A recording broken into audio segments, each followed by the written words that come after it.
Hey, What? did you get them? I may have distracted him with the kiss and snuck them out of his jacket. My mortal. Let's go.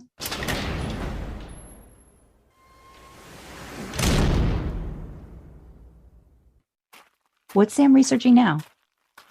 I think he's just cataloging books right now.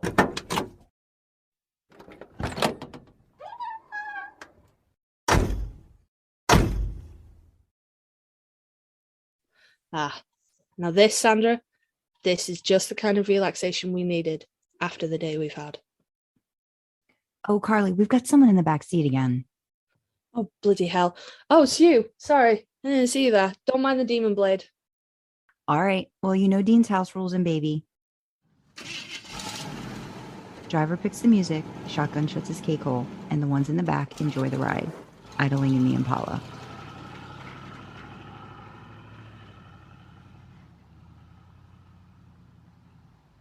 Hello, and welcome to Idling in the Impala, a podcast by and for lovers of supernatural and the fan fiction it inspires.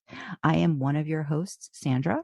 I'm the other host, Karlee. I'm the resident Stan mortal up in this business. Sandra's here for all your Dean girl needs. I'm the Dean girl, up close and personal. Everything Dean, all day, all the time. Dean. That's what I love. Can I pull you back on track there, Sandra? Yes. Thank you. I'm going to need that. So what we thought we'd do today is we're actually going to do a sort of top 10 of season 1 through season 5. We were going to try to do maybe like an overall arching of like favorite episodes, bottom, and every time I say bottom and top now, I'm like having different thoughts. But so we did You bottom made it 10 in your own head. I did bottom 10, top 10 episodes from season 1 through 5. And what the plan is, hopefully, is that at some point, because Karlee is not as well versed on all the other seasons as I am, we'll probably do a 6 through 10, and then we'll do an 11 through 15 at some point. Mm-hmm. But okay, off the bat, just what was your process for this, and what did you find interesting about trying to narrow down your top 10 and your bottom 10 for seasons 1 through 5? So my process was I had a few episodes in mind, and obviously we'll run through the countdown, but I had a few episodes in mind, and then basically I was at work, and in between calls I was just scrolling supernatural articles on Wikipedia and like picking out like, because I needed the summaries of the episodes for a refresher, because like Sandra says, she's very well versed on supernatural. Like I think that might be what she does with her free time, just watches episodes of supernatural. She doesn't do nothing else. She just like does basic day-to-day living, and then her hobby is rewatching episodes of supernatural. You would think, but I've actually gotten better. Yay, woo, progress. I've gotten better, I've gotten worse. This is a supernatural podcast. Well, I guess better in terms of I parcel out my time better, so it's not all supernatural all the time. But yes, no, it's got there's a better supernatural life balance. Yes, but yeah, that's where it is. You're much well versed in, like, you can like name episodes off the bat and stuff, and I'm a bit like, oh yeah, no, I like that one where that guy does the thing. So I was like looking through Wikipedia and like jumping through the first 5 season articles and just like writing down like top episodes and stuff. And that one was easy. There was a bunch of episodes that I was like, yep, that one. So I got my top 10 really quickly. I had to be quite ruthless with it, and I had to be like, no, you're out, you're not top 10 material. But for the bottom, it was a lot harder than I thought it was going to be, because there's, with the exception of a very few episodes, bugs, with the exception of very few episodes, there's not really a lot of bad episodes of supernatural. Like, there's dumb episodes, but they tend to come like later on. So for the first few, before like they started changing writers and showrunners and it all went insane, there's not a lot of bad episodes. So I sort of like, I picked out the ones that I thought were like bad because they were bad, and then I had to move on to episodes that rank my bottom 10 because they gave me the sads. So then I had to move into that and be like, there's nothing wrong with these episodes, they just make me sad. I don't like the emotion it inspires in me, which I suppose could make them top 10 material because they inspire such good emotion, but don't like being sad. I don't come to this to be sad. And Supernatural leaves me feeling very attacked sometimes. That's so. What about you? interesting. What was your process? I feel like we have a theme that transfers over from our fiction interest to how we kind of look at the show too. But my process was I was just basically like, okay, had my notebook out, went through Netflix season 1 through 5, and I was just looking at episodes and made a list. 2 sides, I liked, loved, episodes I could, care less about, or literally didn't remember what they were about because obviously I did not like them enough for them to retain any sort of spot in my brain. What I found to be more difficult, I immediately had like my bottom 10 was like right off the bat. I could like, oh, wow, really? Yeah, I could figure out ones that I just based off of titles and kind of like, no, not really. It was harder ranking them, but I came up with a shorter, more concise list for my bottom 10.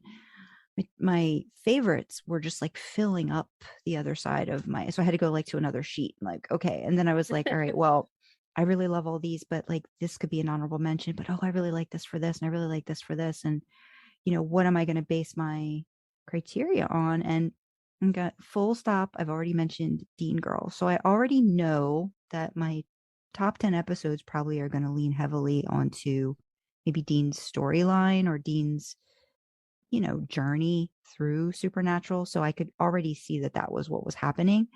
So then I was like, well, I need to also, there were just some that I thought were I did like fun, but then I also liked some that I thought were really good with plot and development of character. But again, the character that I was focusing on, big surprise, tended to be Dean. So my top 10s became, some episodes that I just love because they just are fun and they, like you, they make me laugh and feel good. But then there's also ones that are heavy and maybe a little on the hurt my heart side because of what they do with the characters.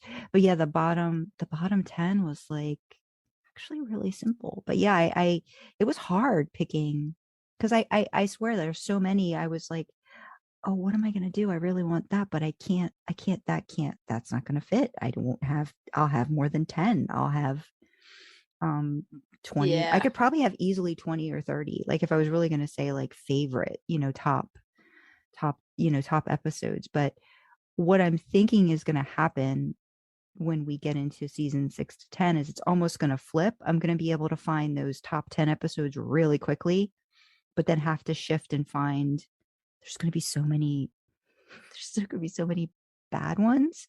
It's going to be hard ranking that way. And I think what I noticed too is that more of the bottom 10s tended to be like maybe more focused on monster of the week maybe, and not as much plot. Or if there was plot or character development, it wasn't focused on the boys as much. And I saw them do that, and I was noticing it a little bit in terms of storyline and how some were written. There's almost too much focus on the side characters where I almost didn't feel like it was necessary. It was taking up too much time for a lot of the monster of the weeks that I didn't like. So yeah, that was kind of my experience with picking these out. So again, it's a little different, I think, from how we approach. Yeah, we're coming at it from very different ways, aren't we? Because I feel like the first 5 seasons kind of had the shit together plot wise. So it was very much like monster of the week stuff, and then the plot kind of sort of weaved in and out of that, and it was quite coherent and cohesive, and it it knew what it was doing, it knew where it was going. Yeah, it was eventually like an on the nose thing, like you could see how they were paralleling. Yeah, I don't disagree with that. I think some of their monster of the week episodes are really good. I just found that most of the ones I picked were very much like there was kind of like a heavy monster of the week, but it just didn't click or didn't work, I think, overall for me. It was like, yeah, I'll be very interested to see what my picks will be for season 6 through 10, because that's where it just kind of lost the plot then. Then they were Yeah. throwing out really wild episodes that didn't have anything to do with anything, and it was weird. So I haven't seen Sandra's top and bottom fics. I don't know if she's looked at mine, I because I threw them haven't. in a Google Doc. No, I In a didn't. I didn't bit want of to look. I panic. wanted to be surprised. So I don't know how you want to. How do you want to do this? Do you want to do bottom 10 first? Yeah, let's start with the bottom 10, and then we can end on a high note of these are the good ones. Okay. So do you want to go So- like? Do you want to do like we both do 10, then we both do 9, or do you want to go through all of yours, me go through all mine? How do you want to do it? Should we go through each, like go through, like you go through yours or I'll go through mine first, and go like 1 to 10, or Okay. 10 to 1 rather. Okay. And So 10 being the like. So are we doing ones like the absolute worst? Then is like is Yeah. that how we're doing it? Okay. yeah, we'll do a countdown from 10 to 1. Okay. All right. Do you want to go first? Because I want to hear yours since I didn't look, and see if any match. Yeah. I'll go first. So my number 10 in my bottom 10 is Mystery Spot. Not because there's anything wrong with the episode, it's funny, but I know Jared hated filming it. He was like, it was the worst week. I had to be sad and cry for a whole week, and I hated it. So sad Jared equals sad Karlee, I'm afraid. Aw, okay. Sorry, Mystery Spot. So number 9 for me is Dark Side of the Moon, which is a season 5 episode where Sam and Dean are surprised in their motel room by some really angry hunters who shoot them, and they die and they go to heaven. And the episode is about them navigating their way out of heaven, and it features our favorite angel, Zachariah, because we all love to hate him, don't we?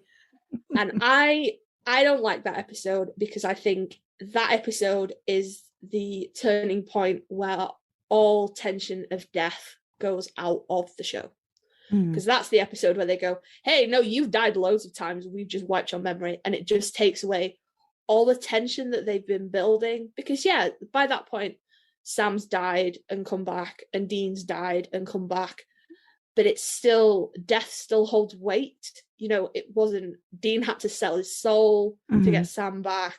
Dean, you know, Cass had to grip Dean tight and raise him from perdition, you know, like it held weight. And then that was like, oh yeah, no, you've been killed loads of times, we just keep sending you back. And it was so flippant. I didn't enjoy that. It wasn't me at all. And then we've got number 8, which is The Real Ghostbusters, which is the Supernatural fan convention featuring one of my most hated characters from Supernatural. And I don't care if they try to turn it round at the end and make her the victim. Becky can fuck off, right? All the way off. If that episode was gender flipped, if Sam and Dean had been female and it had been a male fan who knocked on their door, touched Sam and refused to stop, the show would have been cancelled immediately. It would have been cancelled immediately. It would not have stood. It is not any less disgusting because they're men and it's a girl. It's fucking gross. I hate it. I hate that fucking character. And she keeps coming like, I'm sorry, she date raped Sam, and everyone's like, oh, Becky, lol. No, I hate it. I hate her. Hate Becky. Hate that episode. Which is a shame, because it's quite a good episode if she wasn't fucking in it. So yeah.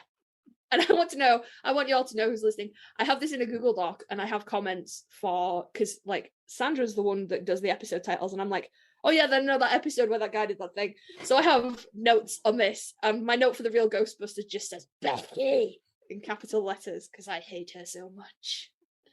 Number 7 for me is All Hell Breaks Loose Part 1, which is the penultimate episode of season 2. Dead Sam, sad Karlee. It's a good episode again. Yeah. A lot of these are not because the episodes are bad, it's because they make me feel bad. Right. You know? Right.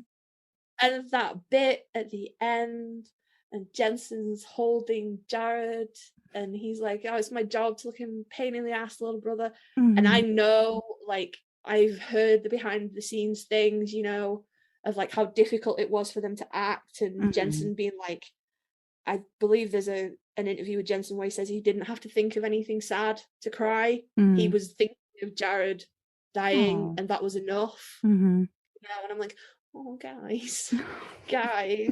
So, dead Sam, sad Karlee. Number 6, I've got Heart.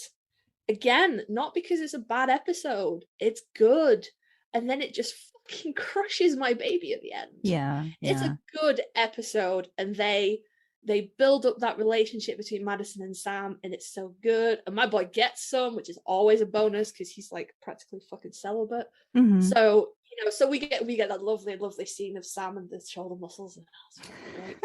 It's great. But again, it's the end, and it's that bloody song, and the look in his eyes, and the door shuts, and it bang, and it hurts my heart, guys. Aww. So heart's number 6. Coming in middle of the road, which is exactly where it fucking deserves to be, is Monster Movie. Don't like that episode. Thought it was pointless. Didn't enjoy it. Didn't like. They've done better things with shapeshifters than that movie, and the whole. I got what they were going for with the black and white aesthetic, but I was like, no, didn't like that one. Didn't like that one. Number 4, Chris Angel is douchebag, which is really, this could have gone in my top or my bottom 10 because the episode itself is really, really good. I like the storyline of it. It's got that freaking song in it, which is catchy as balls. Love it. And again, it's that scene at the end. It's always at the end, isn't it? When they weave those little plot things into the monster of the week. And it's Dean, and they're sitting on the side of the road under the embankment, and he's like telling Sam what he'd done in hell, and it's gift everywhere on the internet. I wish I couldn't feel a damn thing. I'm like, oh, my baby. So that's that one for me. Number 3, Ghost Faces. Okay. Hate them. Hate it. Hate the whole concept. Oh, so you don't like the characters at all? Nope. Okay. Nope. I could hear you. Okay, like Ghost Faces is my top 10. Shut up. Nope. I don't know. I can see again what they were trying to go for, but it was just, I don't know. It just didn't sit right with me. I didn't think it was particularly funny. It just called back to me, and obviously that's what it was inspiring, but like the TV show like Most Haunted and stuff. I'm like, oh, right. Fuck off. Yeah. I had no time for the TV show, and I have no time for this. So Ghost Faces. Coming in at number 2 is I may butcher the pronunciation. It's a witch one, guys. It's a witch one. It's Sandra will be able to tell you because she probably knows how to pronounce it. It's one of the first witches that they do, like, where it's the book club Malleus Maleficarum or something like that. That one. There we go. I knew you'd know that one. That's just in there because in seasons 1 to 5, I don't like any of the witch episodes. They're gross usually. They just upset me. I don't know. It's just not like seeing people hack up teeth and stuff. I'm not into that. Don't like it at all. If we're going to be witches, like I want like Rowena. She doesn't make people hack up teeth. I mean, maybe she does, but we don't see her do it. We don't see it. So again, it's like Ghost Faces. It's not that it's bad. It's just not for me. Okay. That's it. And coming in at number 1, can you guess what it might be, Sandra? Bugs. It's Bugs. Man, that episode sucked so fucking hard. I think everybody in the whole Supernatural cast was like, fucking Bugs, though. It's Bugs. You knew it was going to be Bugs. I bet Bugs features on Sandra's bottom 10 as well. They got stung for nothing, guys. Come on now. The bees didn't read on film. Jensen got stung in the ass for nothing. Like, Bugs is the top 10 purely because we're defending Jensen's wonderful ass. That's America's ass, y'all. Team Winchester's red ass. It needed to be treated like that. Team D Winchester's red ass, but not stung by bees. Not stung by bees. My goodness. So that's my bottom 10. Sandra, can I tell you, I am so amazed. So we have 3 similar bottom 10 episodes. Oh. I will say a couple of the ones that you mentioned were going to be honorable mentions for me in the top 10 best episodes. So I am like, it's quite a difference in terms of bottom 10. So I would have picked Dark Side of the Moon. Dark Side of the Moon would have been one of my honorable mentions. The Real Ghostbusters would have been one of my honorable mentions. Monster Movie would have been one of my honorable mentions. Listeners, y'all might hear like a fight live. Normally No, we fight in the group chat on no, Twitter, but you might hear it live I here. don't think fights. I'm very interested, like in, and I will say, I'm not. I'm gonna save it. I'm gonna save it for the next bit. So I'm gonna go through my bottom 10. And you did Yeah, a yeah. really great job of explanation and stuff. I kind of like, I'll probably just do one or two words based off just what I remember, because I didn't even want to like think about these episodes for a really long time after I put them in order. My number 10 was Fallen Idols, and that was the one where Paris Hilton had a cameo as that god that was Oh kind of using the yeah. idolatry sort of like to her benefit. She fed off of that. But she Yeah. came in later towards the end. I just wasn't really like, I didn't feel much about the episode in general, even though again, like the thing is there's usually like cute bits or like parts in it that I like overall, but it's like the whole episode. If I could skip the episode, like I would probably in a run through would probably like, if I might just skip it, I'd skip it, even if there was like a cute Dean joke in there, or if there was a something at the end that, you know, the boys talk about, like I would probably have skipped it. So that was, I think, in season 5. And then number 9 is the Malleus Maleficarum one. I just had this, I and maybe it's a body horror thing too, kind of like you. Like I don't like a lot of that stuff, so it kind of threw me off.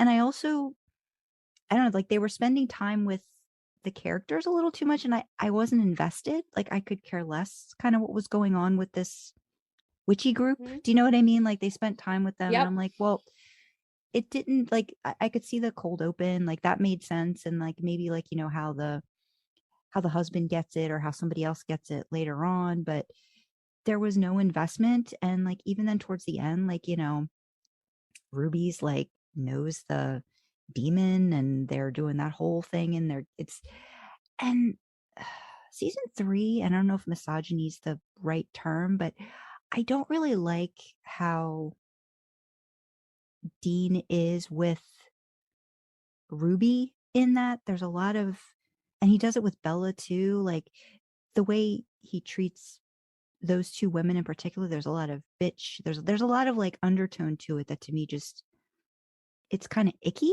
I don't know if you know, like it doesn't feel Yeah. like, it feel like they're pushing Dean too hard into being like this misogynist asshole. And I don't feel like, you know, I get that he is pissed off and but you don't have to take the female aspect of it and focus on that. Like just the fact that Ruby's your is the villain and the one you're not sure about what her deal is and all that, but you don't have to constantly throw bitch out. And I just felt like that was like a Yeah. recurring thing in episodes that highlighted either Ruby or Bella. And I feel like that's kind of I think that was in that episode a lot. So it kind of turned me off a little bit in those. Especially for Ruby, because it's just a vessel. She's a demon. Yeah. You Yeah. know? You So know, and she could have picked a male vessel. I mean, yeah. I'm not entirely sure why she picked a female vessel. I know why she picked the second female vessel. But she could have picked any vessel, so making it a sexist thing is utterly pointless. Yeah, yeah. So I You kind of know? felt, I don't know, I just didn't, it didn't sit well with me on a lot of levels. And then number 8 is Metamorphosis, and that's the one where I can't remember the name of the it's like a shapeshifter but not, but like, or It's not the Rougarou one. yeah, the Rougarou, yeah, yeah. Yeah. Again, that's more body thing, and I get that there was a lot of, they were weaving in like, you know, Sam and his, you know, what he was doing with Ruby, and they were kind of like following the plot line, I think, from the end of the beginning where Dean had gone back into time and, you know, met his parents, and then he finds out Mm-hmm. what, you know, Sam's doing with Ruby, and then they kind of go back and forth on that and how Sam's feeling like turning into whatever this thing is that he's turning into. And so I get the connection. I just, again, I wasn't invested in the character, you know, the husband, and I felt bad for the poor wife. And again, she was getting treated really terrible, and it didn't, it was like it was just waiting for something, you know, kind of like to happen. And again, I get icky with that kind of stuff. If I have to look through an episode through my fingers for a majority of it, it's probably not going to be an episode that I Yeah. really like, or if I have to turn away, and Ted's like giving me commentary about what's happening on the scene, I'm like, no, it's not my thing. Yeah, not a bad episode, just not for you for various and reasons. too many. And I think the characters, just they didn't grab me. Swap Meet number 7, kind of the same thing. That's the one where the kid switches bodies with Sam. I think the Sam parts are really funny. When he's like this big oversized dude, or he's kind of like getting it on with an older woman, and like how he's playing that. And I liked that part of it. I didn't like the kid. I didn't like the story. Again, the storyline made sense and how they were trying to like figure stuff out with the demon and trying to figure out who Sam was to kind of like and all that. But it just didn't get me. Didn't like it. Number 6 was Provenance. That's the one where there's the ghost portrait. I think it's from season 1. And with the what's her name now? Sarah. And they go Sam goes on the date with her. Yeah. I didn't. And again, Karlee, you're going to be mad at me. Sometimes they're kind of like Sam heavy episodes. I'm kind of noticing now. That's like y'all are definitely going to hear a fight live now. Sorry, what? No, I was looking at it's like Swap Meet, like Sam, right? Provenance. Yeah. Sam. Yeah. Metamorphosis. Yeah. Sam. Like they're Sam heavy. Again, I don't know. I'm noticing it now. Don't kill me. Wow. Chris Angel is a douchebag is my number 4 worst episode because of the Dean at the end, and you're just like, I just hate all the episodes that are about Sam. Like, all right, fine. No, I'm not saying that. I'm saying looking at what my bottom 10 are, as I'm looking at like, what's primarily like the focus is. These 3 back to back were Sam. You know what I mean? Don't get mad. I would like to remind all listeners at this point, if you jump back to episode 3 of the Idling in the Impala podcast, you will hear our Sandra's dirty, dark secret that it was Sam Winchester, Jared Padalecki that brought her to Supernatural. Yes. And now she's out here, episodes down the line, hating all over my boy and be like, I just don't like the Sam heavy episodes. I'm tweeting at Jared. I'm gonna tweet at him. I'm not hating heavily. I'm just saying I'm just noticing a pattern right here. That's all I'm saying. Number 5 is Chris Angel is a douchebag. Yeah. Didn't for the ending or just for the plot of the episode? Just the plot of it. Really? I just didn't. Yeah. But it had that really catchy song in it. See, and that's great. I didn't find this song catchy. Oh my god. Yeah, that's great for you, honey. That's nice, dear. That's nice, dear. I feel very attacked right now. No, you're not supposed to feel attacked. We're just chatting. This is why you're the Sam Mortal and I'm the Dean girl. This is why we figured this out. You couldn't have done this podcast on your own. It would have just been 40 odd minutes of you going Dean Winchester. Yes. See? So number 4 is Bugs, for all the various apparent reasons. Oh wow. I have to know what made number 1 above Bugs though. Number 3 is The Usual Suspects. I don't know if you remember that one. That's the one where they're like, it's the cops. There's this, they've arrested Sam and Dean, and they're like back. Is that the one with the video? Dean Winchester, I'm an Aquarius. Oh yeah, that's I like long walks on the beach and frisky scene. Women. But it doesn't change the fact that I didn't like the overall episode. I thought the episode was just kind of boring. I just didn't like it. I will watch that episode just for that scene. And like the way the boys are like back and forth, like how they know, like they have the code and stuff like that. So like they're like going through the lawyer, like again, that stuff I liked, but there wasn't enough of it. There was just too. And then they spent a lot of time with the detectives, and I was just like, again, I understand what they were going for, just was not interested in it at all. Overall, but yes, the video is the best part of it too.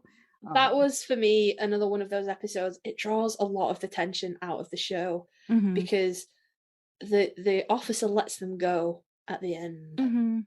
So it's like, it kind of been a theme, even all the way from the pilot, that we don't deal with cops and we leave town before the cops get involved. And, that the secrecy was a big thing, and then that was kind of just like, oh no, it's fine. The police will just let them go. It's cool. Yeah, and I think It's there was even cool. like a dub like that. I think Jensen had to dub something about pea soup in at the end of it, and they only did that because Oh, Linda because it was Blair is Linda. the exorcist. Like, and I'm like, Yeah. it just, I don't know. It was kind of flat for She was me, good like at she was overall. good in that episode She was though. good in it, but again, like, I didn't see the point of that much, time Yeah. with the character. Number two was Long Distance Call. That was the one where again they kind of bring up John Winchester, and it's this weird dude in the at the telephone In the company telephone that's exchange. tapping into Yeah. stuff. So again, there was like interesting discussion between Sam and Dean about dad, and like again how much Dean can't let go of John, and weird, like I just didn't like it. And then number one Dun, is dun, dun, dun, Family dun. Remains. Do you even remember that one? Oh. Nope, fill me in. The one where they're it's this family that buys this old like farmhouse, and it ends up being Oh yeah, and it's the there's crazy kids in the the daughter basement in and the basement. in the basement and stuff. Yeah. Again, I didn't care what was happening with the family, and maybe that's just the thing where I really like, I have a certain thing where I see the overlap, but it just didn't, it was too much. Like I want to spend more time with the boys, and that's just kind of me, when the plot doesn't, when the monster doesn't, if it's not interesting, I don't know. I didn't find it. But again, like there's merits to there's bits and pieces that are great, I think, in all of these episodes. From Yeah. my heart, I do apologize if I in any way upset you over No, you didn't. the I'm the teasing. the Sam bits, but I mean, that's kind of like, yeah, I don't, there was too many like monstery things just didn't jive with me in a lot of those episodes overall, and the side stories were just kind of eh. So that's where I came Mm. out with. I just found it so interesting that as you're like calling out some of the ones that you hate, I'm like, oh my God, that would have been one of like, that was almost my top 10. That was almost a top 10. And I'm like, it's so interesting. It's so interesting. Like Dark Side of the Moon to me was just, again, like all the feels and all the sads and all the rehashing, but there were so many layers and so many things you got to experience with the boys and what their version of heaven was as opposed to the other one, and how they're working through stuff, and the callback to bringing Ash back, which I kind of really liked as sort of like a fun little character, and then showing heaven and all of that Mm-hmm. stuff. Like that stuff to me was, and like at the end with the breakdown of like the whole, Sam and Dean, like again, we're doing that. I know it's tropey, but like having them like sort of like that fissure start to happen, like to me that was like a really like big point, or a big part of like Mm-hmm. season 5. And then the real Yeah. Ghostbusters, I mean, I just loved I loved the con aspect of it. And, I totally get what you're, say about Becky, and how like, if it had been reversed Love or flipped, Becky. it would have been a different thing. Um, but like, I still kind of like, I chuckled at some of the stuff that they were doing on the, with the characters and with the fans and all of that stuff. So for me, it was like, Honestly, the whole episode is fine. I love the they con just should have stuff. taken Becky out, like not have Becky. Even if they'd have had Becky be the obsessed bangle who kept her fucking hands to herself, Yeah, yeah. I would have been fine with that. Like the whole con aspect, like Sam and Dean teaming up with Mm-hmm. the fake Sam and Dean, Yeah. the Mm-hmm. cosplaying Sam and Dean, and then as well, rep my LGBTQ plus buddies. At the end, they Mm-hmm. were like, "Oh no, we're partners," and hey, they Yeah. might have been the only gays not to die on Supernatural. I Big think up to that's those true. two. I They think that's might true. have been the only gays to survive the whole show, Yeah. which is a whole other issue we will get into. I'm sure we'll do an episode at some point that's like things we hate about Supernatural. Yeah. Yeah. We love it, but also sometimes you kind of want to slap it a little bit. Yeah. Yeah. But And not the in a fun whole way. episode, yeah, not in a Team Dean Winchester's red ass way. But the whole episode was fine. Like I really liked it. Like it was just the way they'd merged like this silly pretend ghost hunt, and then it turns into a real ghost hunt, and Mm-hmm. like the sort of the references that the cosplayers were giving to Sam and Dean, who were standing there Yeah. like, I'm so fucking uncomfortable right Yeah. now. Yeah. Yeah. It was great. It was a good episode. If they'd have cut that fucking scene out with Little Miss, I can't keep my fucking hands to myself, Mm-hmm. I would Mm-hmm. have been well in for that. It would have been in like my top 10. Yeah. But it's just it happens to the boys a lot in the show. Like they are touched inappropriately or without consent, and it's brushed off because they're big guys. And I'm like, that doesn't make a difference. What could Sam have done in that situation? She's half his size. She's probably half his weight. There's no way he could have stopped her without, you know, injuring her. So he just has to stand there and be uncomfortable. Didn't like it. Didn't like it at all. Agree. Okay, so do you want me to do my top 10? Yeah, because we're gonna have Oh no. Oh no, we're gonna fight. We're gonna fight. I have a couple of honorable mentions. So Red Sky at Night would have been an honorable mention of mine. It made it into the top 10, and then I had a shuffle, not because it's a good episode, not because I particularly like Bella. It's got that scene with the car, and it's one of my favorite scenes in the whole show. Somebody stole my car, and I love it. Love it. The whole episode could get to fuck. I just want that scene because he plays it so well. He plays it so well. He does. Another honorable mention of mine would have been Family Remains, because a subversion of expectations. They thought it was a ghost, and it was actually creepy children in the basement. Right. You know, it's always good to remind people that sometimes humans are the monsters. Right. So yeah, they would have. I think there was another honorable mention, but I've forgotten it now. But they would have been my honorable mentions for the top 10. So yeah, and I say I thought that we were going to be like, so I thought, oh, it's going to be easy. We're probably going to have so many overlaps, and I just have a feeling it's not going to go that way. Yeah, I mean, maybe we'll see. So my top 10 coming in at number 10 is The End versus Dean, y'all. I like that. I like what they did with that, with the whole Jensen acting against himself kind of thing. I'm not going to sit here and say that I'm a huge fan of the white suit, because I'm not. Nobody should wear white suits. Miss me with that James Bond shit. No. But the whole concept of that was good. And, you know, in our many discussions we've had about time travel and cloning the boys and things like that, Dean and End versus Dean have come up many times in solving arguments about who gets Dean and when. Hey, look, we've got 2 Deans. So, yeah, The End. Coming in at number 9, Lucifer Rising, which is purely because Sam's fucking cool in that episode, y'all. And you've gone through, and then Ruby, like, I'm not a huge fan of Jen Padalecki as an actress. I'm sure she's a lovely woman, but I'm not a huge fan of her as an actress. But the way she plays that double cross at the end, and she's like, haha, it was me all along. Love it. And then of course you've got the very real thing of Jared slitting his future wife's throat, which is really nice. You know, you can't really, that's just nice. That's just good acting, isn't it, guys? So that's where we are. Lucifer Rising in at number 9.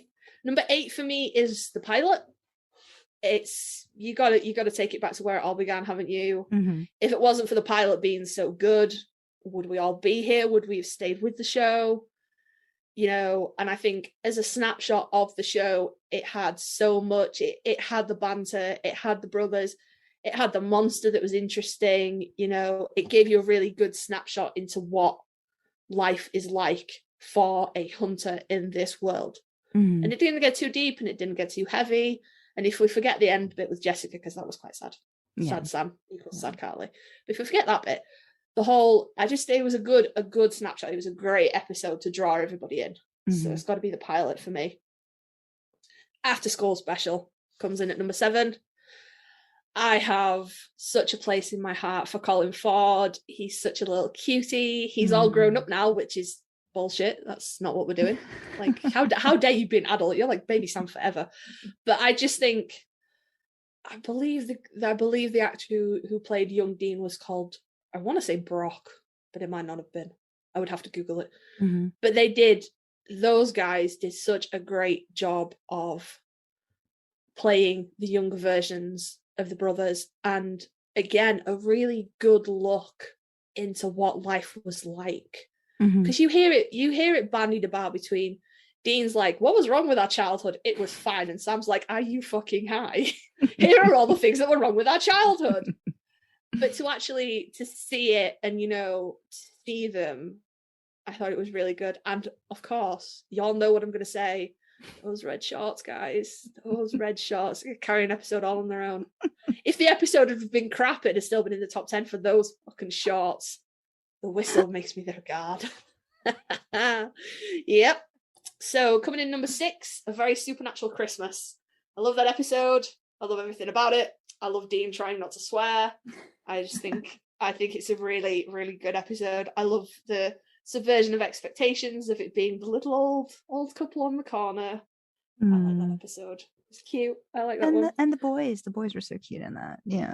Yeah, they have the little Christmas at the end, don't they? Where they're like skin mags and food and stuff, and it's cute. It's just nice. Well, then that's the first time you meet Colin playing Sam too. I think in that episode, right? That's I think the first time he shows up. Yeah, because it's baby Sam and Dean, and Sam giving Dean the amulet.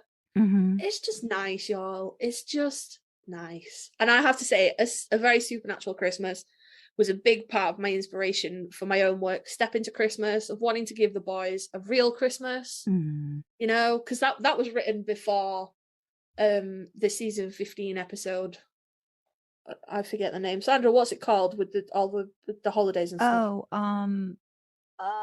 Last Holiday. It's called Last Holiday. There we go. Yeah, that's the one. Yep. That was written before I'd watched that. So A Very Supernatural Christmas was a lot of inspiration for me. Coming in middle of the road is Playthings. I can't tell you why Playthings is in my top 10, which is a problem because that's what I'm here to do. But when I started thinking of my favorite Supernatural episodes, it's one of the ones that comes to my mind. Is it Drunk Sam? I think a little bit of it's Drunk Sam. I think a little bit so he's drunk Sam, because I have this sneaking suspicion that Jared might have also been a little bit drunk on the set that day. I think it might have been he might have been more drunk than he was. You know, he might have actually been drunk instead of been pretending to be drunk. He might have been going method.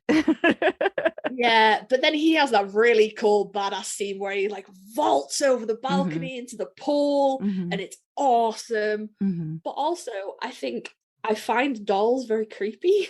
And the scenes with all the dolls in the attic and stuff, I think maybe it just sticks in my head because it creeps me out so much. Okay. But it's a really, really good episode. You know, there's a lot of banter. Supernatural's really good at subverting your expectations. So it you know, they think it's like maybe a spirit or something, and then they're like, oh no, hey, there's this whole other thing with like the grandma and the hoodoo and stuff that I'm really into.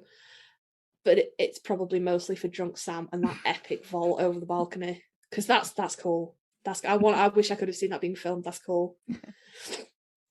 So number 4, probably going to surprise you, Sandra, we'll see, is The Benders, which is the episode where Sam gets kidnapped by the the cannibal family. We're going with the humans being the monsters theme. Yeah. I got it. All of the Hills Have Eyes. And again, it's one that comes up really clearly into my mind because it is. Sometimes the humans are the monsters. And I really liked that. I really liked that episode, you know, because you could kind of get the feeling that neither of the boys knew what to do with this. Because if it's supernatural, you kill it. But they, at that point, because it didn't last, did it? But they had this really strong ethical, we don't hurt humans, we don't kill humans. Right. But these were really bad people. And you could tell they didn't know, especially Dean looking for his brother. He didn't know what to do with that. Like, these are just people who suck. So it was really good. And I might be wrong, but I think The Benders was the first time a police officer let them go, which may be why the episode with Linda Blair bugs me so much, because once is a coincidence. They saved her life, so you can see her going, all right, I'll give you like an hour before I phone this in. But then the detectives let them go as well, and it took the tension out of it for me. So yeah, The Benders is number 4. Top 3, number 3, Born Under a Bad Sign. Meg Sam. Oh wow. Meg Sam. And I wrestled with this one. I really did, because he's awful. He's really awful. And especially going through it now after my whole fuck Becky rant. And then he does the same thing to Joe. And it makes me uncomfortable. It does. And he's really, really sadistic and really nasty. And like the little sing-song bit about Joe's dad makes all the hairs on the back of my neck stand up. So it's a great episode, you know. It gives me all the emotions. And I, as horrible as it is, like Soulless Sam's an asshole, and I'm still like, Soulless Sam is bae though. So Possessed Sam, I got it bad, guys. It's Possessed Sam. So yeah, Born Under a Bad Sign there. Number 2, I Know What You Did Last Summer. So whatever your personal feelings about Jen Padalecki might be, I defy anybody who is a Supernatural fan to tell me it's not fucking hot to watch Jared throw her around like she weighs nothing. You can't. I will not have it. If you think that, you are a liar. You are lying to yourself. It's fucking hot. And I'll be honest with you, I don't really like Jen Padalecki that much. I don't think she's a particularly good actress in Supernatural. And when I think about her in real life, I'm like, no, you're married to Jared. You don't need someone that tall. Fuck you. You could have married someone who was like 5'6". Shut up. I just, for reference, because I've Googled it, there's a whole foot of difference between those two. She's 5'4", he's 6'4". That's fucking wrong. Yeah. She's 5'4". She could have married someone who was like 5'7", 5'8", and it wouldn't have been a problem. She would have been fine. She could have worn the highest heels that she owned, and it would have been fine. But no, she had to come and snag herself a giant, leaving the rest of us tall people stumbling around in the dark. So she might have had a size kink too. I mean, shut up. Shush, shush, shush, shush, shush, shush, shush, shush, shush. No, because you say that, and then I hear D telling me that it's a size kink daddy thing, and then I'm like, no. So, but like, I'm sure she's a really lovely person, and I find it quite difficult to dislike her because she's out on social media and she's so lovely, and she's always like campaigning for really good causes and stuff. And then I'm like, I want to hate you because you married him, but also you're a really good person, son of a bitch. So, but regardless, whatever your feelings on Jen Padalecki, he throws her around like something not right, and it's fucking hot. It is. Fight me. There's so much shoulder and bicep action. There's a lot of good stuff going on in that. Yeah, and it's great. It's great. So I Know What You Did Last Summer. Number 1. In at number 2. That's Born Under a Bad Sign. All right. So I'm really, I don't know what it's going to be. Do you not really? I thought you would be sitting there going, I know exactly what's. Well, I know what I know. I have a feeling, but are we going with fun vibes, good vibes? All right, just okay. Let's see. Drum roll. What do you got? Da, da, da, da, da, da. Coming in at number 1, it's Yellow Fever. That's what I thought. Yeah, it's Yellow Fever. That episode is 40 minutes of Jensen Ackles playing around while Jared tries to stay in character, and it's fucking great. The scene with the cat is wonderful. The crazy people rant is wonderful. The end credits scene where Jensen sings Eye of the Tiger is probably one of the greatest things I've ever seen in my life. It's all amazing. It's all wonderful. It's all fabulous. It's got a really... It's not often you say this about a Supernatural episode, but it's quite a good message that if you are an asshole, it will catch up with you, you know? Because they were also mean to Luther, and he was not a bad person. They were just mean to him because he was different. Yeah. And I think, of course, they had to banish the spirit in the end, but I quite like the idea of bullies getting their comeuppance. Yeah. So I'm down with that. But I will be honest, it's number 1, mostly for the fun. Yeah. Just mostly for the fun. Mostly for the Eye of the Tiger bit, and you know, just I feel like Jensen had so much fun acting that episode. Yeah, I feel like the first half is just all like, just throw it all in there, and then like, you know, figure out the ending and how to tie it in. And I still find it interesting that you said that you did not notice yellow eyes on Sam until like your last watch of it, right? Yep, I've watched as we've talked about, I've watched the first 4 or 5 seasons of Supernatural quite a few times now. Mm-hmm. And it was just recently, I was sick. I was laying on the sofa feeling very sorry for myself. Put on some Supernatural just for a bit of comfort. And that was the first time I saw when they're leaning against the car at the end and Dean's like, howler monkeys. It was howler monkeys. And then he's like, nah, it was the usual. And just for a second, Sam's eyes flashed to yellow eyes and then back. And that was the first time I'd ever seen it. And I messaged the group chat like, I'm dying, but also this. Whereupon Sandra was like, really? I saw that the first time. And then I was like, well, remember, I was asleep. I was asleep the first time. Yeah, Sandra saw that the second time. Second time I saw it. Yeah, slept through it the first time. But the second time, yes, I did see that. Yeah. And I was like, and it's funny because it is true. Like, if you're not looking, and my husband, I don't think the first time he saw it either. And I'm like, did you see that? And he was like, probably looking down, like, he's got his phone out with him. So I think he was like looking down at his phone. He's like, no, what did I miss? And I'm like, I went back and I showed it to him. He's like, oh, huh. And I'm like, yeah, huh. Like, yeah. What's going on there? I'm gonna say it was a weird thing because, like, I think it probably would have had a bit more weight if they just had Sam's eyes flash black, like a regular demon. Because it was never that he was going to be the next Yellow Eyes. He was just going to be a demon. Yeah, I don't know if it's just still residual, like whatever is going on with Dean and, like, hallucination or different things like that are part of his fear, of like what's going on with my brother, what's he doing, behind the scenes and stuff like that, and like how much has he dabbled in. So yeah, I mean, you could go a lot of different ways with what that was. Yeah, no, it's interesting. Again, we have 3 overlaps, only 3. Oh. But a lot of the ones are like you picked. Lucifer Rising would have been one of my honorable mentions. So would have After School Special. So would have Very Supernatural Christmas. Born Under a Bad Sign. I think Jared does bad so well, and he should do bad more often. Yes. And he's had the ability to play a lot of different characters, more than Dean has. Like, really, I think Dean's only maybe done like two or 3 different characters, where didn't you share something like or did Dee share something like 30 different faces of like Jared Padalecki or whatever?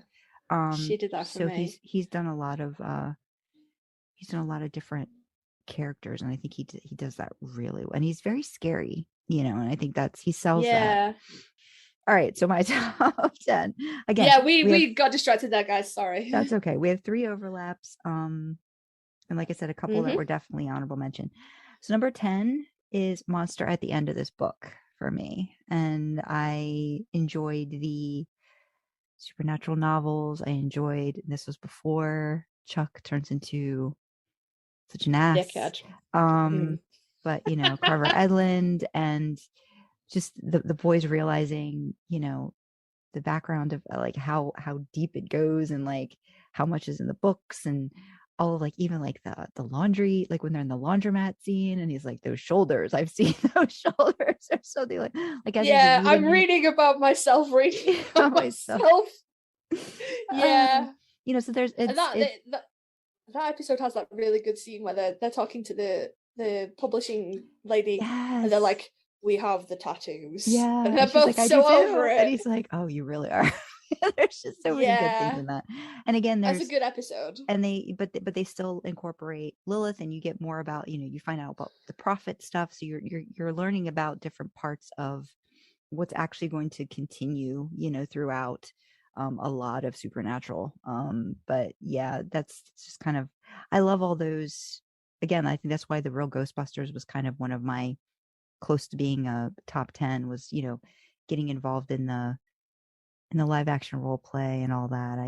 It was fun, but it moved the plot along, and a lot of things happened. So number 9 is Faith from season 1, where Dean almost dies, and Sam that for the hoodie Dean. Yes, that's what he did.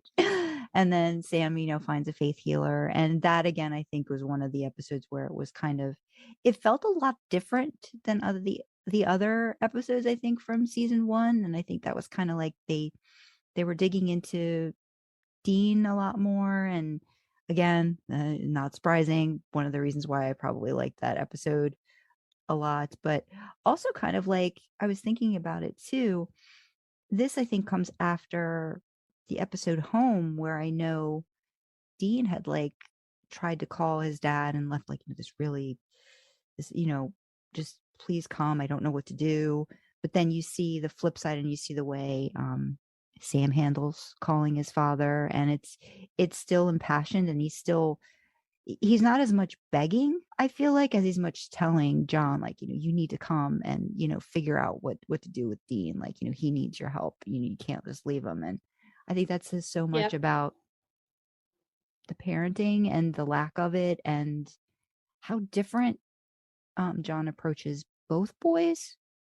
It's just there's a lot of like layers to stuff in that I really liked. And it also has that great scene, you like Don't Fear the Reaper, that the song playing over. That just like, that's almost like a little music video in and of itself. So kind of like you like Chris Angel's douchebag in that song. It's like that to me is like and if you've never seen like the Blu-rays or the DVDs, you don't even hear that song with it. Like, you have to on Netflix, they don't have it. They just have this generic thing happening over it, and it takes a lot out of that scene. So yeah, so number 9 was Faith. Number 8 was the pilot. We have it, I think it's the same. We have both had it at number 8. And yeah, again, like, it's just there's so much in that. There's so many callbacks to that too, like the trunk scene. We've got work to do, and I kind of love I love all the stuff that happens on the bridge. There's a lot, in detail that way. They say jerk bitch the first time, and Dean and the dad's leather jacket, and all these things that become just foundation and things that you bring back again and again and again. And the last episode, I feel they leaned a little too hard, like the very last episode on that, but they did try to pick some things up that I thought were nice. But yeah, I mean, if you don't have the pilot, you don't have the show. So it had to be in, one of my top 10s. Yeah. I think the best callback to the pilot is the start of season 15. There's it's either the start of season 15 or the very last episode of season 14, and it has the trunk and the slam that we've got work to do. Yeah, that's I think first episode of season 15 at the very end. Yeah, they bring that back. That was a brilliant callback, more so than anything in the episode we don't talk about. Yeah, because they literally, like, I think they flashed the season 1 episode, right? Like, I think like right after, like, I think they actually showed them doing that again. Like they put season 1. I'll have to look at it again, but I think they did that.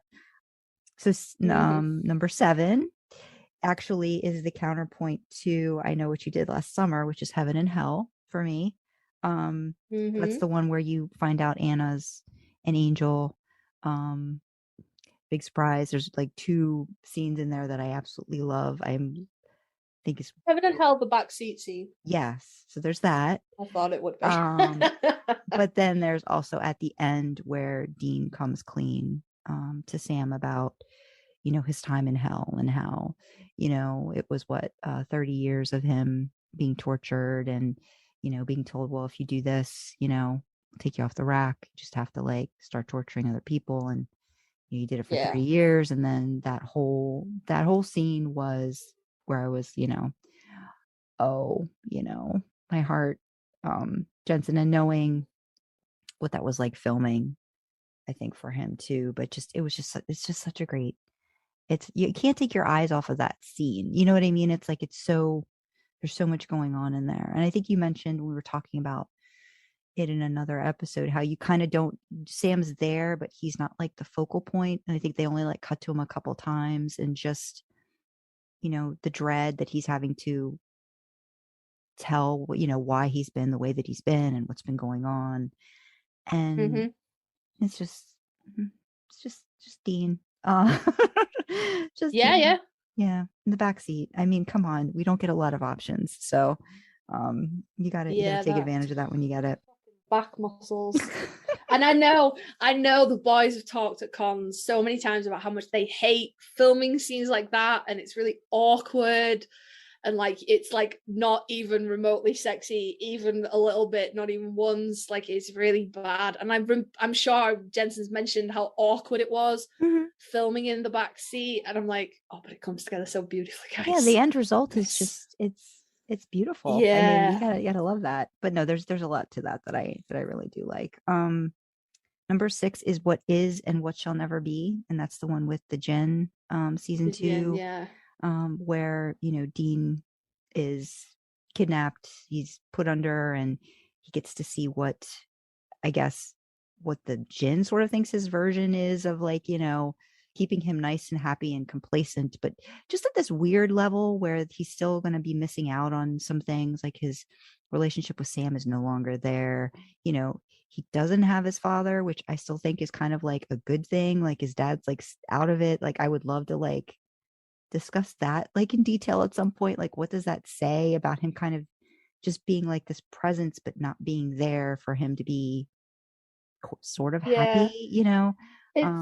It's so interesting looking at that, and it's, you know, it's so early on in the show and they were like, hey, no, John's not here, and then they made a point of mentioning him being in heaven in the episode that shall not be named, and I'm like, fucking really? Really? Really though? Really? No. Yeah. But there's just a John lot. Winchester doing my favorite thing. A plus being dead. Yeah. But yeah, no, there's a lot to like explore with Dean. And again, it's like, you know, his character. I really enjoyed that. And like his interaction with his mom and all of that is just so sweet. But then he has to like, you know, do that thing where, you know, he's got to realize he's got to make a sacrifice, and this isn't real, and he's got to do the due diligence and come back out and take care of the stuff he's got to take care of, and then, you know, hold on to that. So yeah. Number 5, Swan Song, last episode, season 5, which, you know, for a lot of people is like, I guess, the best ending for some people for Supernatural. I've heard that a lot, where it's like, you know, no, but that's what a lot of people say. No. But Carly's like, no. But I just no. My boy jumps in the pit. No. I like the way they bring Baby into it. And sort of like finally give her that dude as that home and that thing they could always rely on, and how, you know, in one way she's part of what brings, you know, Sam back. And I know people are like, oh, it's just so corny. He sees the, you know, the little green plastic soldier. I'm like, but it's what connects him to, you know, Dean and everything, and just everything that's happened in his life. And that one scene at the end where it's just the montage, not even the montage, but just like all the scenes, and then they just go faster and faster and fast. That gives me just the chills. And then when he's like, it's okay, Dean, I've got him. And I'm just like, it's like, that just makes me just cry and bawl my eyes out. So I just love that. I just love that episode so much. It's just like a big culmination of everything. It's a great episode, but my sad. No, but he does come back towards the end. You just don't know what the heck's going on. You see him under the light. So I mean, there is that. You know, when they knew they were going to get renewed, I'm like, oh, okay, well, we got to figure something out. Yeah, but it's. I know. Number 4 is Yellow Fever, for all of the reasons that you expressed. It's just, it's heck yeah. It's fun. But you know, they've got the side plot, but it's not too long on it, but you understand. And like you said, it's kind of like showing how humans are just really nasty, you know, and just they're something the worst evil, you know, where sometimes you can almost like give some monsters a pass, where assholes are just assholes. But yeah, I love all of that. It's just, and the screaming, when he sees the cat, and my husband and I, like, we just love that episode. We'll just watch that like over and over again if we just need something fun to watch. Number 3 is The End, again, for all the reasons you talked about. I loved the scenes of Dean and Dean like going at each other and just like, you know, talking stuff over. I like how it was directed. I love the scene where he's just running from the zombies. Like the whole, like the way, again, like just how it's like how they filmed it, and how he's like, I think I remember reading that they told Jensen, you need to slow down a little bit because, you The zombies are never going to there's no peril or risk involved. You're like so far ahead and stuff. So yeah, just everything you talked about with that was just, on point. Oh. And then number two, changing channels. Again, just because that's so much fun. It's one of those things where we my husband and I just laugh and it's so funny. Like the opening, the way they do the supernatural, like over like a Full House sort of theme, and just how much I love when I do love when they go meta. I can't help it. It's just it's when they go deep into that and they lean into it. Not a lot of shows can do that and get away with it the way that they do, and I love that. There's so much about that and again, there's more lore, and you find out Gabriel, like Loki's actually Gabriel, and it builds on to like what's happening within the whole season, and it's just really good. Yeah. All right. Okay, so number one. Mystery Spot. Oh my god, are you fucking kidding? No. Mystery Spot. Did you Spot. watch the first 5 seasons of this show? I did, and I've still come to think that that's one of for a lot of the reasons with what Dean does, what Sam does in it, the over and over and over again with the dying. I love it, Karlee. I can't help it. I love it so much for the first part. I don't like what happens to Sam, but I also think it's an indication of what Sam's going to go through in season 4, and it's the hint of when he doesn't have Dean, what's going to happen to him and how lost he's going to be and how entrenched in finding a way to bring him back. But I love Mystery Spot.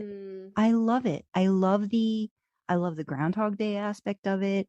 I love all the different ways that Dean dies. I just can't help it. It's just funny. That montage to me is flat out hilarious. When the tacos thing is the funniest thing I've ever. I can't help it. It's like it's the funniest thing, and it's just one line. Did these tacos taste funny to you?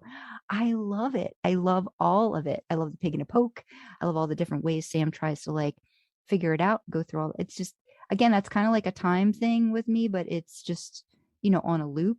I loved it when I first really was watching. I was like, what is going on when he like wakes up, and then I'm like, oh, here we go. And then like over and over again, and all the little bits in it. Yeah, I love it. It's my favorite out of this. It might hold up as being my favorite episode once we go through everything. I'm trying to think of another episode that would kind of beat that. That's an episode I could watch over and over and over and over and over again, and I would never get tired of watching it. It's just like Groundhog Day. I don't know why. Season 6, episode 3, where Sam's doing the pull-ups. Number 1 best episode of all time. So again, like, what does that say about me? And like, like, it's like, I don't know, but I love it, and I love that there's, everything Sam tried, to not have it happen, and then, but to have to constantly go through it. I mean, like, I can't imagine, like, he said hundreds of times, like, what that was like for him, so I understand that it was hell for him filming, just like it was hell for Sam to go through. But yeah, I love what it kind of incorporates, and it's kind of the theme of the show, right? They're just going to keep doing what they need to do to try to save each other, and that's what Sam's doing.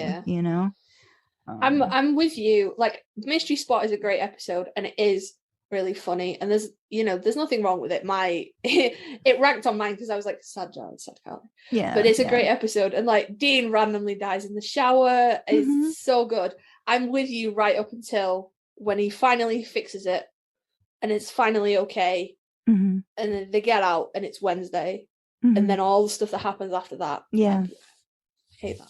Yeah, no, it definitely takes a distinct turn, and there's a definite change in it. But I mean, I think it still is it's still really good throughout that part of it too. And then the way, at the end, and how, it's like Sam still doesn't know, what's going to happen, and he's got to come to terms with the fact that he's probably going to lose his brother, and there's nothing he's going to be able to do about it, and how's he going to handle it.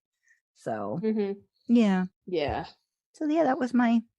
That's I'm really so interesting. surprised. Because as soon as you said number 10, which I was like, oh, Oh my no. God. Then I knew we were That's gonna. so So interesting. we've really gone very different on this, which I did not think was Yeah. gonna happen, but I kind of did, I but I wasn't didn't. You know. I expected us to have different like top episodes based on being a Dean girl and a Sam Mm-hmm. Mortal. I expected that to be different, but to be like my number 10 bottom to be your number 1 top is great. I love that. We're That's switching. We're switching great. it up. See? Yeah, absolutely. Listeners, send us your top 10 and top bottom. Yeah. Let us know how off we are. Yeah, let us know if you agree. I mean, come on, guys, it's yellow fever. You all know it's yellow fever. It's not mystery spot. It's yellow fever. It's yellow fever. Dean doesn't die in yellow fever. He dies a lot in mystery. It's not mystery spot. It's yellow fever. Yeah, no, listeners, drop us a tweet or an email. Tell us, are we right? Are we wrong? What do you think? Yeah, Because absolutely. I mean, we can all agree Sandra's wrong though. Fucking mystery spot. Come on, babe. That's not what we're doing. No, I'm teasing, of course. I'm teasing, of course. No, but that was That's good. great. That was fun. I mean, it was definitely enlightening. Learned a lot. On that one. Yeah.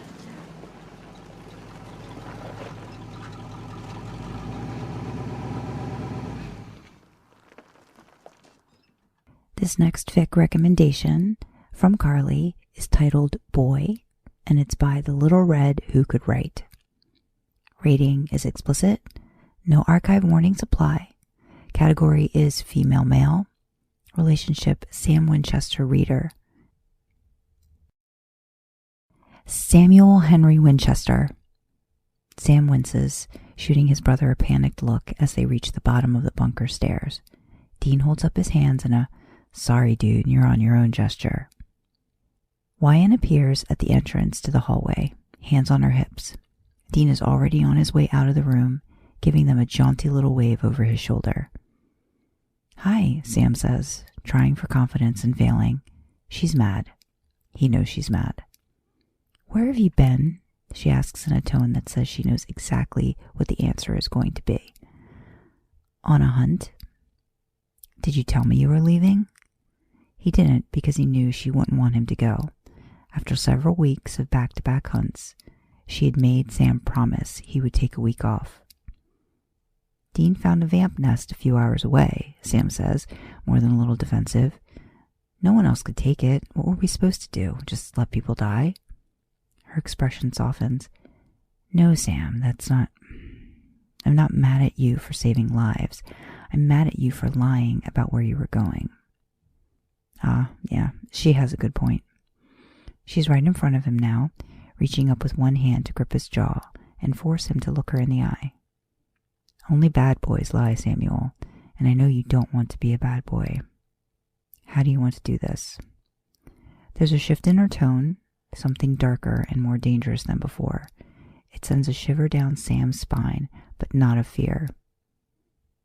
"However you think is best," he answers, because how else can he answer? Her lips curl into a knowing smirk, and she gives his jaw a squeeze. "I want you naked, on all fours on our bed. You have 10 minutes.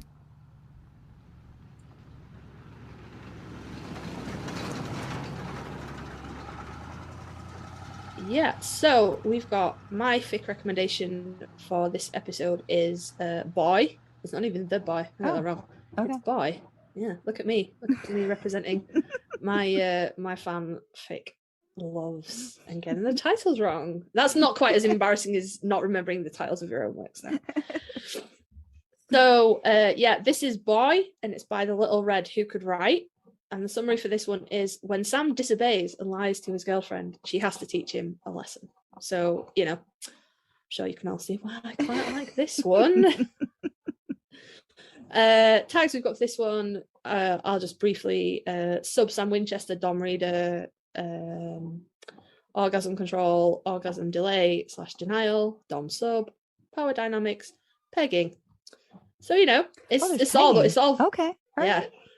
It's all the way out there. It's all the way out there. So this is it's by The Little Red Who Could Write, and it's part of her Angel Requests series. which features quite heavily like a lot of dom and sub stuff, which I'm really, really into, to be honest. And this one is the premise to this one is Sam gets caught sneaking out on a hunt and gets caught coming back. And so is Reader a hunter too? I don't. If she is, she hasn't gone on this hunt. Okay. It's not very clear. It's quite a short fic, but yeah, gotcha. Basically it had been back to back, and she'd made him promise that he would take some time off, and he didn't. And he left, and he's given it all. What are we supposed to do? Just let people die? And she's like, no, just don't lie about it. Yeah, and it's lovely lines such as, only bad boys lie, Samuel, and I know you don't want to be a bad boy. So pulling out the Samuel. All right, so we know what we're in for. Full name and everything. I use full names for things like that. I very much love it, and it frustrates me to no end that my other half doesn't have a full name or a shortened name. And it frustrates me so much because I'm like, I have to like surname him if I'm mad with him, which also has the added problem that he took my name when we got married. Okay. So it doesn't even feel like it holds any weight. Because it's like, obviously you're trying to ape, like, you remember being little and getting in trouble and getting full named by a parent. Right. It doesn't even have that vibe because it's not even his like original name. But he doesn't have a full name for me to yell at him with. Aww. But yeah, so she's like the dom sub kind of thing, and she's going to punish him for lying, basically. And so then, we get into the realms of kink, and it's good kink. She double checks like his safe words and things like that, and then we get into the kinky things, and orgasm denial and delay and stuff. And it's just one of those little fics. Like I said, it's like 1,200 words. Okay. But it hits all the right notes. It's really, really good. And I mean, in my own works, I tend to write Dean to be the sub more than Sam, but this is, she writes the sub Sam good. Okay. She really does. Or they, rather. We don't know if it's right. Male or a female person. Right. So, but yeah, there's a lot of praise and like quite a lot of orgasm denial, that's not really my thing, but it works quite well in the premise of this fic, and it's just like it appeals to me in terms of what I write quite a lot, where it's just a snapshot. There's no there's a tiny bit of plot, but you don't really need the plot. Right. You just need to know he's in trouble and she's gonna punish him, and it's good, and it's just like this little snapshot, and it's gold star. Perfect. So like the dom sub, I'm assuming he can't speak unless he's given permission to do so. Is that the thing? No, he can speak. Okay.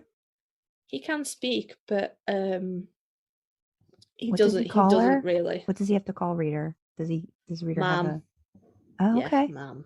Okay. Yeah. So it's he only really speaks to tell her that, he's gonna come, and she's like, no, you're not. Okay. And it ends quite ambiguously, where like the first edging session is done, and like he pulls himself back from the edge, and she's like, how many times do I think I need to do this? As many as I want to, I guess. And it sort of ends with Sam being like, he wants to argue back, he wants to beg and plead, but he's got no option, he's and it does end with Sam sort of sinking into subspace quite nicely, and it's just nice. And can you, I mean, nice for those who don't understand it quite well, can you explain subspace a little bit for me? Yeah, of course. Subspace is it's the term used for sort of it differs from person to person, but it's sort of a state of mind that the submissive in a scene like this enters. It's described a lot of ways. It's described as like floaty or fuzzy space, where you kind of you kind of disconnect from your body a little bit. Okay. And it sort of, so if you were being like, obviously this is a sexual kind of punishment, but it like if you were doing any kind of like pain play or impact play, it's sort of the point where you kind of disconnect away from the pain, and you just kind of it really clears your mind. You don't think about anything. Like a lot of people want to enter scenes like this because they don't want to have to be in control. Okay. So I suppose the best way to describe it is it's the point where you give up that control, and the knowledge that you've done that is incredibly freeing on your mind. Okay. So as I say, if you're doing something that involves like pain or impact or something like that, it's that point when you disconnect from that pain and you just give up. Like your body stops trying to fight to get away from it, and you just accept it. Okay. If you were doing something like this fic where it's more sexual, you would sort of categorize it as the point where you stop thinking about your own arousal and your own need, and you just disconnect from that, and then you accept the situation, you know, and you're able to just focus on your dominance pleasure. Okay. If you're doing something more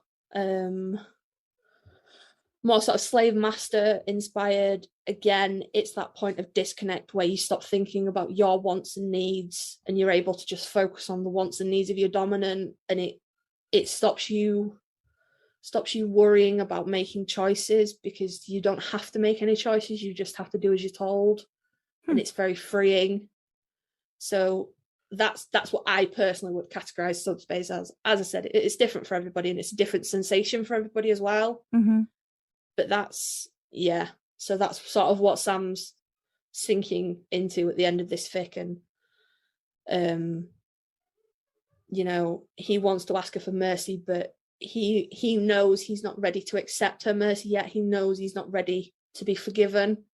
So he just gives up the control to her, and knows that she'll give him what he needs. So yeah, if you were to categorize it in one sort of thing, it's the point where you stop fighting your own submission and you accept it. And then that takes you different places depending on the kind of scene that you're doing. Okay. Interesting. I hope that was helpful. No, it was. Educational? Yes, very educational. Yes, very educational. Good. So Good. The way we were, and I think the way this stuff is going to actually come out episode wise, the fic that we were just talking about on my end, where it's dog teen, that sort of space that I feel like maybe his head was in, you know, like as, I don't know, I got like visions of, is it like maybe like a little bit like that, where like, you know, you're not really in control kind of thing. I don't know if that's a thing or not, but I don't know, I got sort of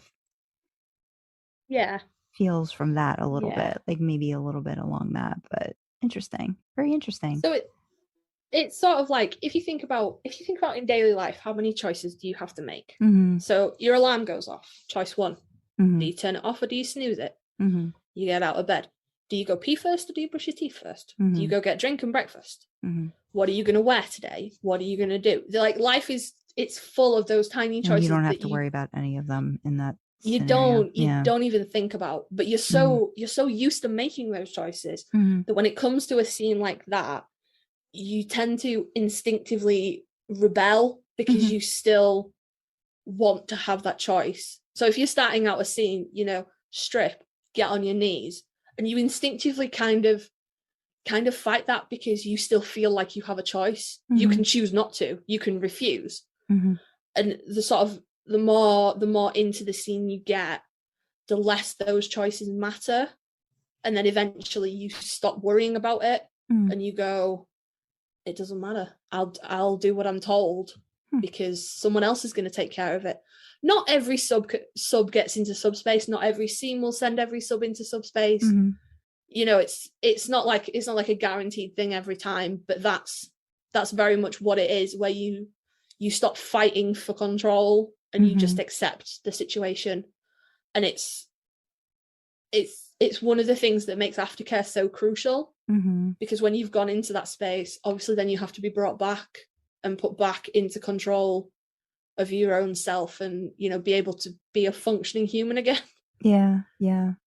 So man, how many times I'm just trying to figure out, like, it's just like it can't be a simple on off and you're like immediately like into that. It's got to be a big learning process or learning curve for lots of people to do something like that, especially if you're always the one who has to make all the decisions, or everybody looks to you to you know, make decisions, and then having that freedom to not have to worry is so anti.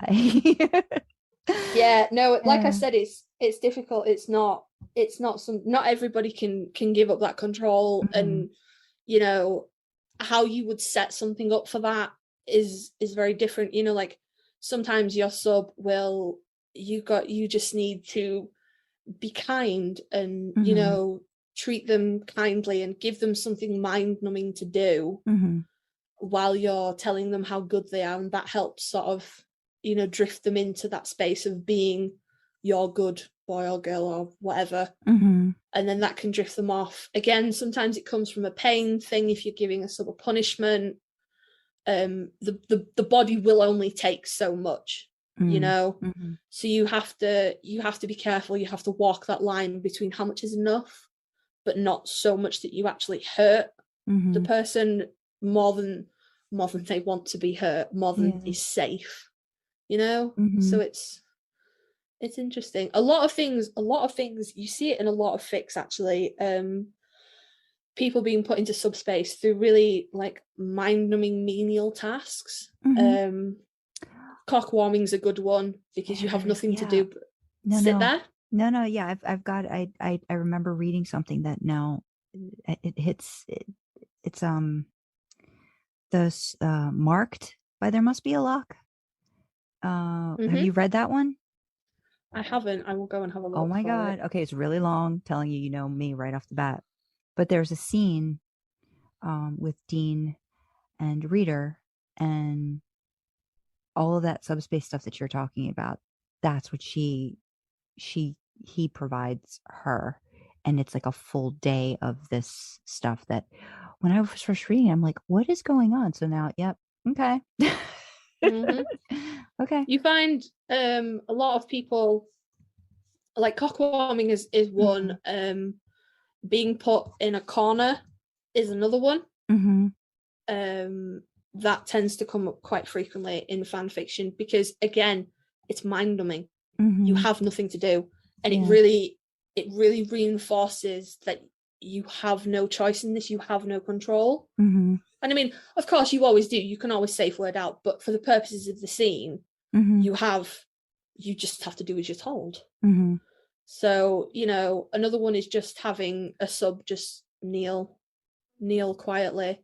Like for those kind of scenes, you know, it's quiet, and you know, those tend to not necessarily be sexual scenes, but more just a need to be submissive. If you've had like, so if you think like a big time CEO who's fucking makes all the choices at work and just never gets a minute, and they come home and they don't want to make any more choices. That's the kind of thing. I have a Destiel fic that I can recommend that is really, really good at describing this kind of kink and this kind of scene, but I will warn you, it's not non-consensual, but a lot of things happen to Dean that he doesn't want to happen to him. Because it's framed as Castiel is a sadist, but Dean isn't a masochist. Okay, yeah. But he lets Castiel hurt him because he wants Castiel to get off and to enjoy it. So I can absolutely throw you that way if you want to sort of read more about it. Yeah, I mean, maybe like I'm pretty sure There Must Be a Lock wrote Marked, but it's basically like a Mark of Cain Dean, and it's a long one, but it's phenomenal, and there's so many aspects of the reader too. I think I'll double check, but if you look for it, if you haven't read it yet, I'm surprised because I think that one might be like right up your alley Like, too on a lot of levels. all the way up yeah. there for me. Yeah. Yeah. No, it's interesting. I'm looking forward to reading it and then Yeah. narrating a little bit of it. So we'll see. We'll see how Yeah, that one you'll goes. be it starts really well. Yeah, it was Love Always Leaves a Mark. Okay, yeah. Dean Winchester, you. Yeah, Demon Dean. Yeah, there's a lot in there. But yeah, it's really, it's one of the first ones I ever read, any of the like fics too. And I was just like, whoa. Yeah. So that one's pretty amazing too. It has a lot of that, I think, on both aspects, both characters, I think, in certain ways, like when they give that up. No, it's crazy. I'm just like, and then I'm like coming at you with like oh no, I like your fics though. I'm just a fucking deviant, mate. No, but it's great because I like that you're, you know, I'm getting to really like, again, stuff I would not normally ever have come across and read, and figuring out what I like, what I don't like, what's interesting, what's a learning process, I think, with a lot of this.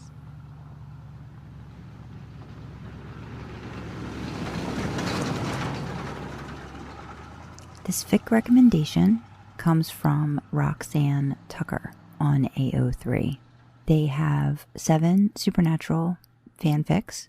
The particular fiction that I'm going to discuss is actually part 2 of a series, and the series is called Riding with the Winchester Boys. The fic name is Only Dancing with the Winchester Boys. It's rated mature. No archive warnings apply. Category is female male, male male, multi. Relationship Dean Winchester, Sam Winchester, original female characters, and then Dean Winchester and Sam Winchester. This part of the series is quite mild in comparison to the other parts. There's no actual explicit scenes in this fiction. I just really enjoyed the writing. As a whole, it's a very interesting piece, but the section of this one just is very almost, I don't know if I'd say poetic, but it has a rhythm, and this actual part is solely from Dean's point of view. The one note that the author has written is it's the second installment in the series, Riding with the Winchester Boys. These stories are not in chronological order. This story takes place before part 1. Title taken from the truly awesome David Bowie song, John, I'm Only Dancing. Dean was still getting used to looking in his rearview mirror, seeing her back there. It was startling sometimes, tearing down some 2-lane road of an American backwater as the music blared, settling into that peace he could only find when he was behind baby's wheel, and Sam was on the bench next to him, to glance into his mirror and see an explosion of dark blonde curly hair. Right, he'd remember with a twitch. There was a woman in his backseat. A girl, really. A girl that Cass had saddled them with 5 months back. He watched her now as he barreled through the dark night toward their next case. Sam slipped through Jimi Hendrix ripping on Purple Haze, his little brother's knuckles tucked just against the outer meat of Dean's thigh. But not her. In the wash of the baby's dim interior lights, he could see her sitting straight up, staring out the window like there was something she was going to miss, popping her shoulders and swaying her head to the grungy thump of the guitar, and singing along, her words just a brush against his ear. Good rains, I put my brains, they do things they don't seem the same, acting funny, but I don't know why. Excuse me while I kiss the sky. Beth always got the lyrics wrong. She hadn't known any of the lyrics, hadn't even heard any of the great rock and roll classics of Dean's impressive collection when she first started riding with them. When she slowly began uncrouching from her spot in the back seat, began saying more than the few words necessary for a hunt, he and Sam realized that she barely had been exposed to any music at all. Ditto for TV shows and movies. Not even Goonies? Dean had roared at her, glaring at her in his rearview mirror as she shook her head. How can any red-blooded American forbid Goonies? It was reason enough to return to her father's house and give the man another beating, although Beth, using powers that Dean didn't trust or approve of, had taken care of him pretty good. He and Sam had torn the door off that fucking closet and beaten the joists and paneling back until it was best described as a wall. Watching her unfurl in the back seat over the past few months had been curious, Dean told himself, like observing an anthropological experiment in one of Sammy's college classes, a wild child returning to civilization. Though she in no way belonged in that seat and would be booted the instant they completed whatever mission Cass said they were destined to complete together, it had been weirdly gratifying to watch her start to straighten in her seat, to watch her slim shoulders start to shimmy, and her delicate face, under all that hair, begin to nod to the rhythm. She'd even asked more than once, "Can you play that one again? I like that song." And then, because Dean was wise enough to stick to his impressive collection of great rock and roll classics whenever they were on the road, she'd become familiar enough with the tunes to start singing along in a soft, sweet, slightly off-key voice. Always, always, always getting the lyrics 80% wrong. If it had been anyone else, Dean would have had already taken the demon blade to them. But when Sam tried to show her the lyrics to Creedence's Bad Moon Rising, she always sang, "There's a bathroom on the right," instead of "There's a bad moon on the rise." Dean had bumped the smartphone out of his brother's hand and distracted her with the latest and greatest dogs and cats living together video. He loved that shit. "Leave it alone, Sammy," he'd muttered into his brother's ear later, stealing a few moments out in the Impala while she slept away in the tiny Ecrapo Lodge. "Even when she's getting the words wrong, her voice is still better than yours." "Jerk," Sam panted as Dean, his arms wrapped around his brother's ginormous chest, used the leverage to pulse hard and steady into him. "I've made you come all over yourself using nothing but my voice." Dean shoved his brother's head down where Beth was getting used to sitting and made sure Sam had no breath left for words.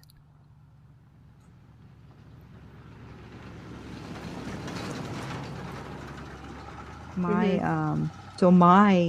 FicRec is Only Dancing with the Winchester Boys, and it's by RoxanneTucker. This is one of the ones I was initially going to use for the podcast. And this author's only written 7 supernatural fics, and this particular story is part of a series called Riding with the Winchester Boys. And it's Dean Winchester, Sam Winchester, original female character, Dean Winchester and Sam Winchester, a little bit of Wincest going on, at least especially, I mean, you know that they are in a relationship, but it's not the focus as much as with the reader involved. And this is like the second part of the 4-part series. The first part, and it time jumps a little bit, so it goes back and forth. So this part is actually like the start of the relationship, and it's probably the most tame of all 4.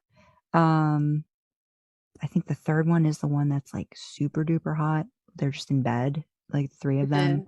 But the second one is kind of like how the relationship is established. And basically it's kind of like Sam and Dean are kind of just charged with this character. Her name's Beth. Cassiel. They find her on a hunt, or Cassiel tells them, you know, she has to be protected for one reason or another. I don't think you ever really find out all the details about it. But she ends up like, she's in the back seat with them, like for a lot of this, like, you know, first part of the second part, which is really the first part of the story. And there's just, the reason I really liked it is because there's a lot of use of music that I think you'll really like, and I think Dee will really like. If she hasn't read it already, she probably has. But there's the visuals of them getting to know her, and like you can tell it's all from Dean's perspective, and it's, you know, how he's trying to figure out this young girl in the back seat, and kind of like she gets on his nerves, like, you know, can't get the lyrics right, but then it's really cute, and she doesn't have a lot of experience outside of the way she was brought up. It sounds like a really horrible childhood. Probably John Winchester got some tips from, you know, this girl's father, and just in terms of parenting. and they just kind of build this bond, and she's very, very just sheltered, and she just kind of like blossoms, and she kind of blossoms like over this scene of them just dancing, like trying to just do something normal. She's been helping with hunts and different things like that, and Dean sees her, like on the other side, and it's an interesting dynamic because there's also this sort of jealousy between Dean and Sam, and they almost kind of like, if Dean's giving her a little too much attention maybe in the beginning, Sam's like sitting and watching in the corner, and then they do vice versa, where then she's dancing with Sam, and then Sam and Dean go behind the bar and they have a little like trysty moment, and they're like discussing stuff, and it gets hot and heavy. Then they go back in again. But there's the dancing part of it is so beautiful. The author uses just some lines in it. You can see her just open up and just go to town, and she like loves the music, and Dean gets into it, and Dean like starts to like really just, his attraction to her becomes more and more apparent. And then you find out, well, Sam too. And so it's this back and forth, and there's not a lot that goes on, but it's just so pretty. The dancing sequence, which takes up a majority of it, is just awesome. You have to read it and just let me know how much you love the music. I almost feel like they need a playlist like to go along with this, like where the music sort of comes in at certain points as like background as you're reading, because it's just, I'm looking through it now. There's a couple things that I think I just highlighted because I didn't really want to like comment too much, but like, her blue eyes popped wide, mylar balloons of pleasure, when the bass heartbeat of Foreigner's jukebox hero melded into the ending strains of Barracuda.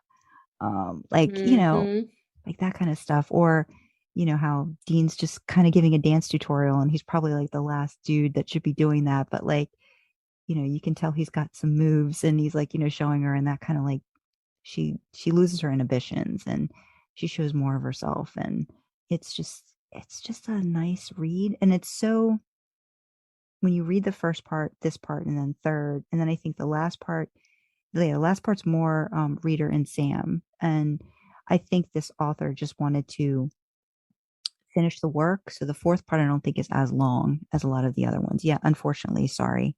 It's a long one. Yeah. It's like 7,600. Just this part is 7,600 words, but I think it's I love it though. I love it. Yeah. So I mean, I don't really have a lot to say, just that it feels very, again, it feels like Sam and Dean like, popped into the show, like in like an episode, but like, of course, without the, the normal, like there isn't the Wincest thing happening. Like there's the usual, but there's that there, and it's totally plausible. And, it's just another part of exploration of the characters. So, I love it. And oh my gosh, like the third part is just, whew. Yeah. So yeah. I bookmarked the whole series. I did. I'm prepared. It's a good job I didn't have shit to do tonight, because now I'm doing this. No, but yeah, that's what I'll be working on. I'll be working on this stuff tomorrow, so that'll be fun. Yeah. So I mean, I guess we should sort of, just do a shout out to we'll put all the descriptions about where you can find this stuff on AO3. Links, if you fancy a read, go give it a listen or read it. I have to say listen because you've been listening to us for a while, but give them a read if you like it. Kudos, comment the authors, give them a lot of love. I'd say always keep it positive. I think, if you love something, great. It's not your cup of tea, don't have to really like expound on that too much. Just give the love where the love is due, because authors worked hard on, giving you a version of what's in their head and putting it out there for other people to read. And that's hard too. That's hard. It's hard to do. It's hard. It's like you ever hear someone who's not good at art go, I know what it looks like in my head, but then my hands don't make that happen. It's very similar for us. We know what we want to show you and what we want you to think of, but the words are hard sometimes. It's difficult. So if you go, and if we've recommended you on either of these fics, go search them out on AO3. The links will be in the descriptions.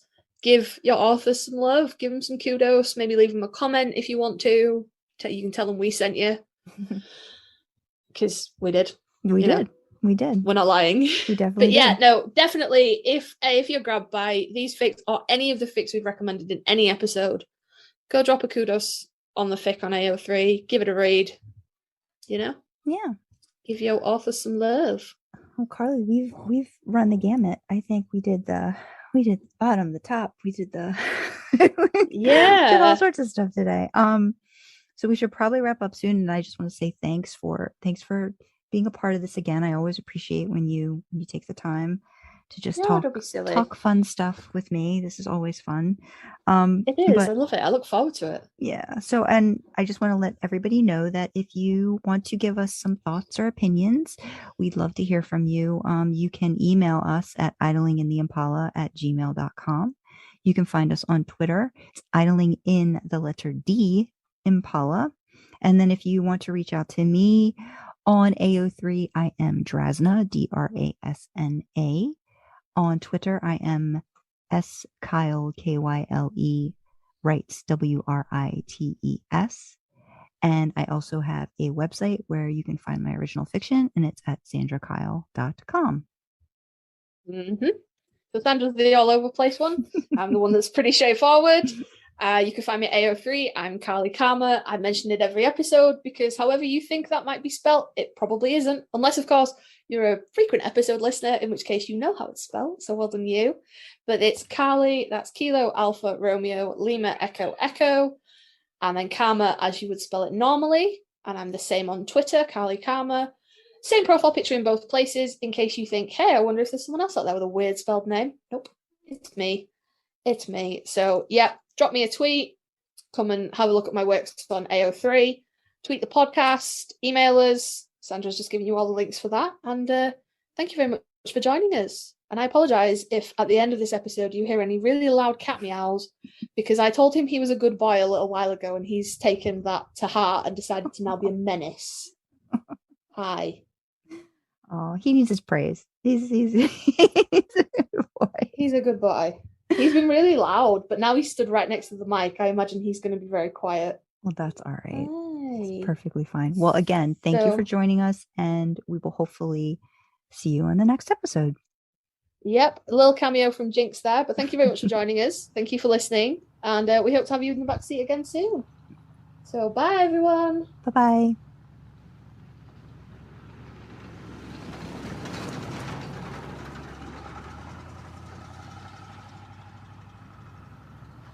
Uh-oh. What? I just got a text from Dean. It just says, car now. Oh, no. Busted. Yeah, we got to get baby back in the garage before Dean has a panic attack again. I can't cope with another, somebody stole my car.